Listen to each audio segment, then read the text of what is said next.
আসসালামু আলাইকুম প্রিয় বন্ধুরা, আজকে আমরা জানবো হযরত ঈসা আলাইহিস সালাম ও এক ধোপার কাহিনী। হযরত ঈসা আলাইহিস সালাম এর জামানায় এক ধোপা ছিল। তার কার্যকলাপ এই অতিষ্ঠ হয় স্থানীয় লোকজন সবাই ঈসা আলাইহিস সালাম এর নিকট গিয়ে নালিশ জানালো, হুজুর অমুক ধোপা জ্বালাতন আর সহ্য হয় না। সে সবসময় কাপড় ধুইতে নিয়ে বদলাই দেয়। আপনি বদদোয়া করুন যাহাতে সে মারা যায়। সকলের অনুরোধে ঈসা আলাইহিস সালাম ধোপার মৃত্যু কামনা করে আল্লাহর নিকট বদদোয়া করিলেন এবং সবাইকে খবর দিলেন আজকের এই দিনটাই ধোপার আয়ু আছে। আজ কাপড় ধোয়ার জন্য ঘাটে গেলে সে কোনোভাবেই জীবিত ফিরবে না। হযরত ঈসা আলাইহিস সালাম এর পাক জবানে এ কথা শুনে সবাই বিশ্বাস করিল।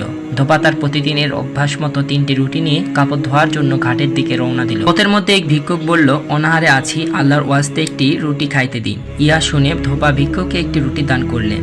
রুটি পেয়ে ভিক্ষুক দোয়া করিল, আল্লাহ যেন তোমার জীবনের সমস্ত গুনাহ মাফ করে দেন এবং তোমার অন্তরকে পবিত্র করে দেন। ইয়া শুনিয়া ধোপা ভিক্ষুককে আরেকটি রুটি দান করে দিলেন। এবার ভিক্ষুক আবার দোয়া করলেন, আল্লাহ যেন তোমার অতীত আর ভবিষ্যতের সব গুনাহ মাফ করে দেন। ইয়া শুনিয়া ধোপা ভিক্ষুককে তৃতীয় রুটিটিও দান করে দিলেন। এবার ভিক্ষুক দোয়া করিলেন, আল্লাহ তোমার যাবতীয় আসমানি বালা জমিনি বালা দূর করে দিক, তোমার নেক হায়াত বাড়িয়ে দিক এবং বেহেশতে তোমার জন্য একটি বালাখানা তৈরি করুক। এরপর ভিক্ষুক চলে গেল আর ধোপা ঘাটে গিয়ে আপন মনে কাজে লেগে গেল। অপরদিকে লোকেরা অপেক্ষা করতে লাগলো ধোপার কি হয় দেখার জন্য। সকলে বিশ্বাস তার আর বাঁচার উপায় নাই, কিন্তু দেখা গেল ধোপা সব কাজ শেষ করে কাপড়ে গাঁটটি ঘরে নিয়ে নিরাপদে বাড়ি ফিরে আসতেছে। সকলে অবাক হয় ঈসা আলাইহিস সালাম এর নিকট গিয়ে বললেন, আপনি যা বললেন তা সত্যি হলো না। ঈসা আলাইহিস সালাম বললেন, ধোপাকে আমার নিকট নিয়ে আসো। ধোপাকে আনা হলে ঈসা আলাইহিস সালাম তাকে জিজ্ঞেস করলেন, তুমি সারাদিন কি কি কাজ করেছো?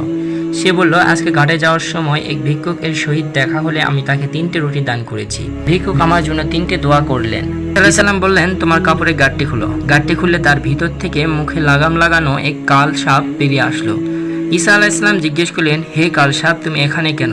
সাপের তরফ থেকে জবাব আসলো, আমার প্রতি আল্লাহর হুকুম হলো অমুক কুয়ের পাশে অমুক ধোপাকে এমনভাবে দংশন করো যাতে দংশন করা মাত্র ধোপার প্রাণ বাহির হয়ে যায়। এজন্য আমি তার গাঁটটির ভিতরে ঢুকে সুযোগ এর অপেক্ষায় থাকি। কিন্তু আজ সে ভিক্ষুককে 3টে রুটি দান করে। ভিক্ষুক তার জন্য দোয়া করে আল্লাহ তার দোয়া কবুল করে। আমার নিকট একজন ফেরেশতা পাঠিয়ে দেন। সেই ফেরেশতা আমার নিকট এসে আমার মুখে এমনভাবে লাগাম টেনে দিলেন যে আমি ধোপাকে দংশন করতে অক্ষম হয়ে পড়ি। ইয়া শুনিয়া হযরত ঈসা আলাইহিস সালাম বললেন, হে ধোপা, তুমি নতুন করে আমল শুরু করো। সৎকার বরকতে আল্লাহ তোমার অতীত এর সমস্ত গুনাহ মাফ করে দিয়েছেন। আল্লাহ আমাদেরও এমন মন থেকে সদকা করার তৌফিক দান করুক, আমিন।